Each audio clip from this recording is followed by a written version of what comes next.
Okay, I realized that in my last Sierra chart tips and tricks number 6, I missed something very important. So we're going to call this tips and tricks 6.1 um, or 6A, right? It's an addendum to the last one.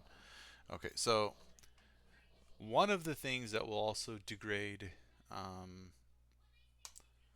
your performance in Sierra chart massively is you see this countdown timer, right?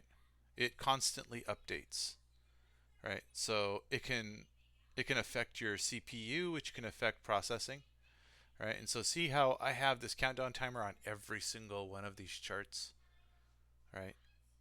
Now I don't have issues with performance, but again, this may give you issues with performance. And do you really need a countdown? This is a 5 minute or bar countdown timer for every single chart here. No way. Okay, so go in here and go to your countdown timer if you have one. A lot of people love using the countdown timer. And go into the settings, and it says display continuous time countdown based on real time clock. Select no. Okay.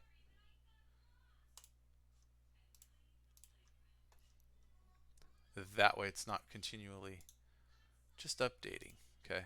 So do that for all of them. Okay. So countdown timer. Anyway, I'll do this in my own time. But here's the countdown timer settings. Again, display continuous countdown timer based on real time clock. Set it to no. Okay. Now you can also go into the description for this, and it's let me log out really fast, or as fast as I possibly can here. We'll go to guest. All right. Oh, let me do something. Let me copy and paste. Okay. All right. So this is what's going to open up on another screen, and so what setting are we looking for? Display continuous time countdown timer based on real-time clock. Okay.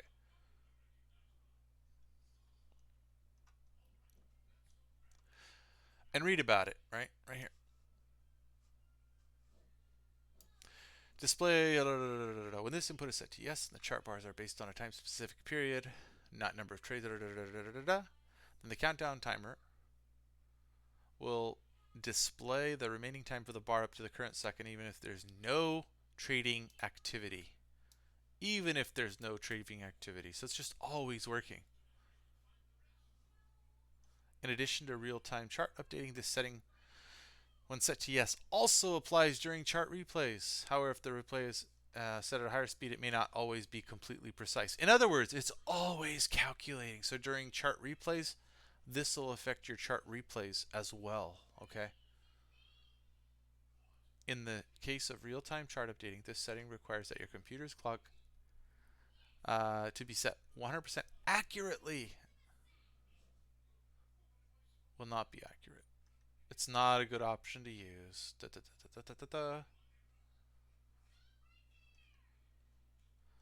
When this, and this is the kicker, right down here at the bottom, when this input is set to yes, it will cause continuous redraws of the chart window until a bar completes. Therefore, it will result in increased CPU usage. Therefore, it's only use it as necessary and only on a few charts, one or two.